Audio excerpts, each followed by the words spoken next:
ఏ పార్టీని బతకనియమో, ఎవరు రాజకీయం కాదు కదా, నిద్రలో కూడా శాసనసభ్యులు అవుతామన్న ఆలోచన చెయ్యొద్దు అని ఆనాడు అక్రమ కేసులు పెట్టి ఎందరిని ఎంతమందిని జైళ్ళకు పంపించారు. ఇవాళ వాళ్ళే తన్నుకొని చేస్తున్నారు. ఒకరు కడుపులో కత్తులు పెట్టుకొని కౌగిలించుకుంటున్నారు. ఎవరు అక్కర్లేదు వాళ్ళని వాళ్ళే పొడుచుకుంటున్నారు. విపరీతమైన అవినీతి సొమ్ము వచ్చిన తర్వాత సొమ్ముల పంపకాలలో కుటుంబ పంచాయతీలు ఇవాళ కుటుంబంలోనే ఒకరు సహించుకోలేని పరిస్థితి.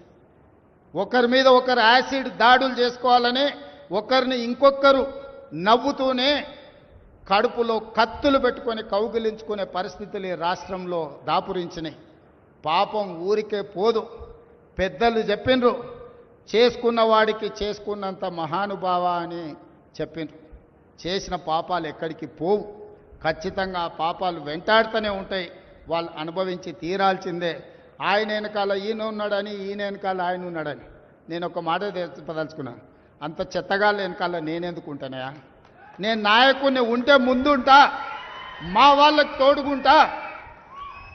వాళ్ళ కుటుంబాలు వాళ్ళు కత్తులతో పొడుచుకొని హరీష్ రావు, సంతోష్ రావు వెనకాల రేవంత్ రెడ్డి ఉన్నాడు అని ఒకరంటే, లేదు కల్వకుంట్ల కవిత గారు వెనకాల రేవంత్ రెడ్డి ఉన్నాడని. మీరంతా దిక్కుమాలలో అని తెలంగాణ ప్రజలు బండకేసి కొడితే మీ వెనకాల ఎవడన్నా బుద్ధున్నోడు ఉంటాడా? అన్నం తినవాడు ఎవడన్నా మీతోని ఉంటాడా?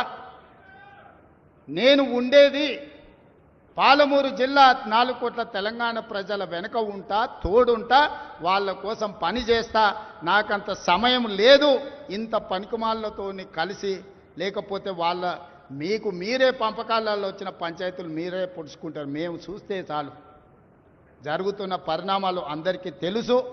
దయచేసి మీ వివాదంలోకి మీ కుటుంబ పంచాయతీలనో మీ కుల పంచాయతీలనో మమ్మల్ని లాగకండి. మాకెలాంటి ఆసక్తి లేదు. మిమ్మల్ని ఎప్పుడో